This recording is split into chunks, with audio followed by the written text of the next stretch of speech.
कांता, मेरी बड़ी बहू आरती बहुत अच्छा खाना बनाती है। अब मैं ये सोचती हूँ कि छोटी बहू भी ऐसी ही आ जाए तो मजा ही आ जाएगा, जो हमारी तरह ही खाती पीती हो। अरे ये चटपटा खा खा कर फट जाएगी किसी दिन। कम कर दे इसे खाना। मैं कह रही हूँ ना, सही नहीं होता हेल्थ के लिए ये। तू ना ज्ञान मत पेला कर। अगर कुछ करना है तो कुछ बढ़िया सा बना के खिला दे। एक काम कर, आज मलाई चाप बना ले और खिला भी दे तू। हे भगवान, जब तुझे सब कुछ मिलता है खाने के लिए, जब तेरा हाल है ये। जब नहीं मिलेगा तो क्या ही होगा तेरा। अब तू बना रही है या मैं जाऊँ? हाँ हाँ, रुक रुक, बना रही हूँ मैं। अब कांता कमला के लिए ऐसे ही कुछ न कुछ बनाया करती।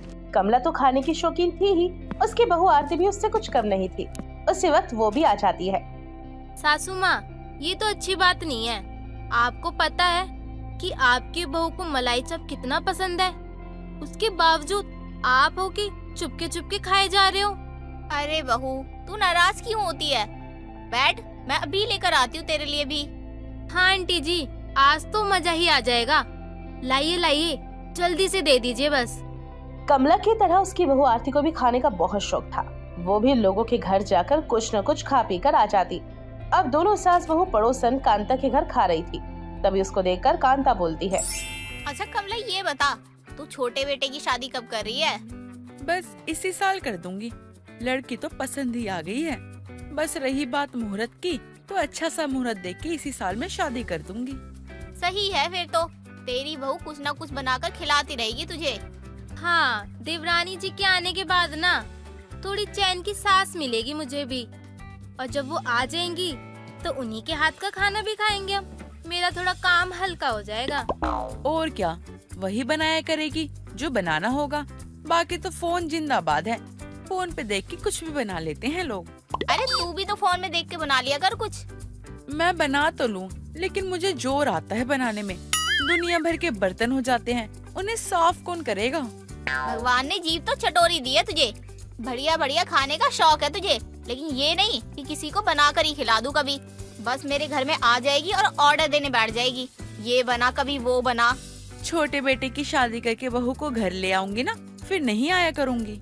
माँ जी, मैं क्या कहती हूँ ना, अब जल्दी से ना नमन भैया की शादी के लिए ना एक अच्छी सी लड़की ढूंढ लेते हैं। हाँ और क्या, कब तक दूसरों के घर में जाकर खाते रहोगे? कभी घर में ही बना लिया करो अपने। तू ताना मार रही है? कोई बात नहीं, मार ले ताना, हमें फर्क नहीं पड़ता।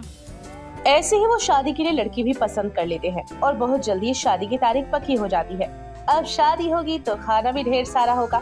जहाँ खाना होगा वहाँ आरती और कमला ना हो, ऐसा भला कैसे हो सकता है। शादी में खाना देकर दोनों सास बहू के मुंह में आ जाता है पानी। आरती चल, आज तो जी भर के खाना खाते हैं। हाँ माँ जी, शादियों की तो बात ही कुछ और है, मजा ही आ जाता है। तभी कमला को उसकी पड़ोसन कांता आकर बोलती है, अरे चलो चलो फोटो खिंचवा लो, वरना भीड़ हो जाएगी। सब पूछ रहे हैं कि लड़के की भाभी और माँ कहाँ है। पूछने दे, तुझे खिंचवानी है तो तू चली जा, मैं तो खाऊंगी। फोटो तो बाद में भी खिंच जाएगी, कहीं खाना खत्म हो गया तो बाद में मिलेगा भी नहीं। ये चाट पकोड़े अब तो मैं सब कुछ खाऊंगी। हाँ आंटी जी, आप ही जाके ना फोटो खिंचवाइए। हम ना थोड़ा सा खाना खा लेते हैं, बहुत भूख लगी है। हे भगवान, कितनी बड़ी चटोरी है ये दोनों। इनकी खुद के घर में शादी है और इन्हें सिर्फ खाने की पड़ी है। जैसी सास है वैसी बहू है, ना जाने दूसरी बहू कैसी होगी। ऐसे ही कमला और आरती शादी में जितने भी चाट पकोड़े होते हैं उन सब को खाकर नमन की शादी करा के किरण को घर ले आती हैं। और शादी के अगले दिन सभी रिश्तेदारों के सामने कमला बोलती है, खाने के लिए कुछ रखा है क्या? नहीं तो कुछ बाहर से बहू मंगवा लेते हैं। ये ऐसा करो, घर में ही बना लो। गीता, संगीता, तुम दोनों कुछ अच्छा सा बना लो अपनी नई भाभी के लिए। हाँ हाँ, एक काम करो ना, सभी के लिए कुछ अच्छा सा बना लो। और हमें ना बहुत तेज की भूख भी लग रही है। शादी के कामकाज से ना हम इसी में उलझे रहते थे, ढंग से कुछ खाया पिया भी नहीं। अब तुम ही कुछ अच्छा सा बना के हमें खिला दो। इस तरह सभी रिश्तेदार लड़कियों को काम पर लगवाकर कमला अपनी चटोरी जीभ के लिए खाने का इंतजाम करती है और खाना खाने के बाद आराम से बैठती है। उस दिन सभी रिश्तेदार घर लौट जाते हैं, जिसकी अगली सुबह कमला और नई नवेली बहू को बोलती है, बहू, आज तेरी पहली रसोई है, कुछ चटपटा सा बना ले। लेकिन मम्मी जी, पहली रसोई पर तो मीठा बनाया जाता है। तो क्या हुआ, हम चटपटा बनाकर कुछ अलग कर देते हैं। और वैसे भी शादी में तो मिठाइयाँ देख देख कर मेरा तो मन ही भर गया है। अब तो चटपटा सा बना ले कुछ। हाँ, और वैसे भी मीठा खा खा के ना हमारा तो बिल्कुल पेट सा ही भर गया। शादी ब्याह में ना बस मीठा खाने को मिला, जैसे गुलाब जामुन। अरे तो एक काम करना, कुछ चटपटा सा बना दे, वही खा लेंगे सब। बात तो आप दोनों एकदम सही कह रही हो। वैसे मैं भी चटपटा खाने की काफी शौकीन हूँ। ये सही रहेगा, मैं अभी कुछ बना कर लाती हूँ। अच्छा, तू भी हमारी तरह चटोरी है। अरे मम्मी जी, मुझे तो बहुत पसंद है बाहर का खाना। मैं खाने की भुक्कड़ हूँ, खाने को भी कभी मना कर सकती हूँ। खाने पीने की चीजों में मैंने कभी शर्म नहीं की है। मैं खुद ही अच्छी अच्छी रेसिपी बना लेती हूँ। अरे खाने पीने में तो कभी शर्म करनी ही नहीं चाहिए। ये तूने कहावत नहीं सुनी, जो करे शर्म उसके फूटे करम। और वैसे भी हमें नमन के लिए ना ऐसी बहू चाहिए थी जो खुद भी खाए भर भर के और हमें भी खिलाए भर भर के अच्छा अच्छा खाना। ऐसे ही गुजरते दिनों के साथ किरण कुछ न कुछ चटपटा बनाती। तीनों चटोरी सास वो मिलकर पहले खाने का स्वाद लेती और ऐसे ही खूब सारा खाना ठूसती। ऐसी एक सुबह कमला अपनी बहू से बोलती है, किरण बेटा, टिक्की बना ले हरी चटनी के साथ। मेरे मुंह में तो पानी आ गया टिक्की का नाम लेते ही। अभी बनाती हूँ। आरती दीदी, आप इतने में आलू उबाल दो, मैं जब तक बाकी का काम कर लेती हूँ। हाँ हाँ, तू जा, जब तक ना मैं तैयारी कर लेती हूँ। तीनों ही मिलकर सारे काम करती हैं और कुछ देर बाद किरण टिक्की बनाकर हरी चटनी के साथ ले आती है, जिसके बाद वो तीनों चटकारे मारते हुए टिक्की का स्वाद लेते हैं। अब टिक्की खाकर घर के बाकी काम भी वो लोग कर लेते हैं, जैसे तैसे साफ सफाई करना और बाजार से सब्जी लाना, ये सब निपटा लेते हैं। फिर कुछ दिनों में सास बहू घर के अच्छे खाने से उबकर बाहर के खाने के बारे में सोचती हैं और बाहर निकलते ही गोलगप्पे वाले की रेडी देखकर किरण बोलती है, माँ जी, गोलगप्पे वाला, चलो ना चलते हैं। अरे इसका नाम सुनते ही मेरे मुंह में तो पानी ही आ गया।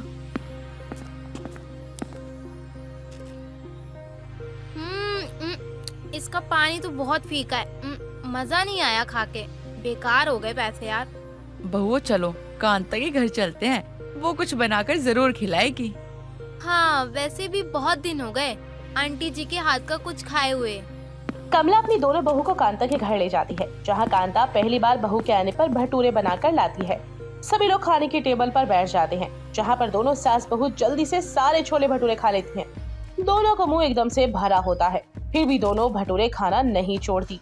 ये देखकर कांता अपने मन में सोचती है, हे भगवान, कैसे हफ्सियों की तरह खा रही हैं तीनों, जैसे कभी खाने को कुछ मिला ही ना हो इन्हें। एक तो सास पहले इतनी चटोरी थी, दूसरी बहू इतना खाती है, तीसरी तो भगवान ही जाने। खाने का इतना शौक है तीनों को, क्या ही होगा इन तीनों का। एक कप चाय मिल जाती तो मजा ही आ जाता। हाँ आंटी जी, ये खाना तो बहुत लजीज था, कसम से मजा ही आ गया आपके हाथ का खाना खाकर। कमला के इतना कहने पर कांता चाय बनाकर लाती है। तभी कमला बोलती है, चल कांता, अब हम चलते हैं। अरे चाय तो पीती जाओ। नहीं नहीं, अभी नहीं, फिर कभी आएंगे और चाय पी कर जाएंगे। अरे जब मैंने बना दी है तो पी लो ना, कल तक तो खराब भी हो जाएगी। अब तू इतना बोल ही रही है तो पिला दे एक कप चाय, लेकिन हाँ ये मत सोचियो कि कल नहीं आऊंगी चाय नाश्ता करने। अरे ऐसी बात नहीं है, चाय तो क्या, तू यहाँ रहने आ जा। मैं सोच रही हूँ एक स्टॉल खोल लूँ, मोटी कमाई हो जाएगी मेरी। वैसे तू आएगी ना मेरी स्टॉल पर चाय पीने, और खाना पीना भी मिलेगा। आएगी ना तू अपनी बहू को लेकर? हाँ हाँ, क्यों नहीं, चल अब हम चलते हैं, देर हो चुकी है काफी। कमला और उसकी बहू घर चले जाते हैं। ऐसे ही दिन गुजरते हैं। दोनों सास बहू इतनी भुक्कड़ और चटोरी औरतें थी कि बिना शर्म के घर का सारा खाना खा जाती और दूसरों के घर भी पहुंच जाती। ऐसे ही गुजरते वक्त के साथ वो कांता के घर चले गए, जिसके बाद कमला बोलती है, अरे कांता, तेरे हाथ की शाही पनीर और नान खाने का मन कर रहा है, आज वही बना लेना, आज तो हम खा कर ही जाएंगे। हाँ हाँ, इनका बाप तो भंडार छोड़कर गया है ना पैसों का, जो शाही पनीर बना कर खिलाऊं इन्हें। अच्छा सुन ना कमला, मैं क्या कहती हूँ ना, आज तेरे घर पे चलकर खाते हैं, देखते हैं तेरी बहू खाना कैसा बनाती है आखिर, और मैं भी खाकर स्वाद बताऊंगी तेरी बहू के हाथ का। हाँ हाँ, वहाँ चल ले, वहाँ चलकर बनाते हैं, उसमें क्या है, किरण और आरती वही बना के खिला देंगी। कांता अपना खर्चा बचाने के लिए कमला और उसकी बहू को उनके ही घर ले जाती है। जिसके बाद किरण और आरती दोनों रसोई में जाकर शाही पनीर और नान बनाकर ले आती हैं और खुद भी उनके साथ खाने के टेबल पर बैठ जाती हैं। अब कांता जो थी वो इंतजार करती है कि तीनों सास बहू उससे खाने के लिए कब पूछेंगे और उसकी प्लेट में भी खाना रखेंगी। लेकिन ऐसा भला कैसे हो सकता था? तीनों चटोरियां अपना पेट भरे और अपना मन भरे तभी तो किसी से पूछे ना। बताओ जरा, मैं सामने बैठी हूँ और मुझसे पूछा भी नहीं। मेरे घर पर आकर तो बड़ा ऑर्डर देती है मुझे, और यहाँ पर तो देखो, पहले ये सास बहू क्या कम थी, जो दूसरी भी ऐसी आ गई। हाँ, बैठ के इनका मुंह देखूं ना, इससे अच्छा अपने घर ही जाती हूँ। जा रही हूँ मैं। अरे कांता, कहाँ जा रही है? चाय तो पीती जा। तुम अपना ही पेट भर लोगी ना, वही सही है। माँ जी, मुझे क्या लग रहा है ना कि आंटी जी ना नाराज हो गई हैं। तुम लोग ना मेरी फिक्र मत करो, मैं नाराज हूँ या जो भी है, मैं जा रही हूँ यहाँ से। कांता गुस्से में घर चली जाती है। अगले ही दिन कमला उसकी बहू अपनी बहुओं के साथ ये सोचकर जाती है कि आज वो कुछ चाय नाश्ता करा देगी।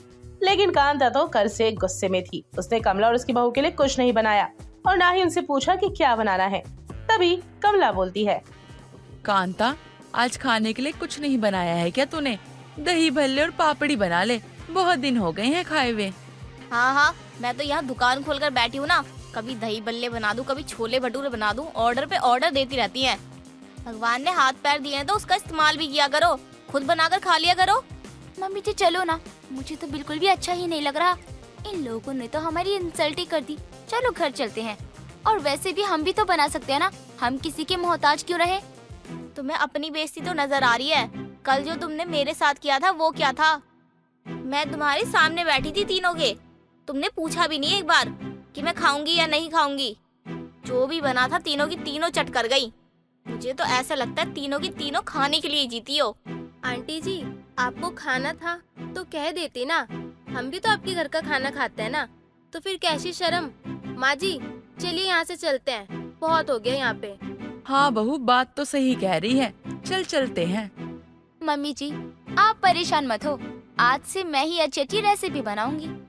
किरण और आरती अपने घर आ जाते हैं और वो अपनी सास को अच्छा खाना बनाकर खिलाते हैं। लेकिन उन्हें अब कांता के लिए बुरा लग रहा था। अब दोनों बहुएं सारा खाना बनाती हैं और कांता को उसके घर पर देकर आती हैं। कांता का गुस्सा भी शांत हो जाता है।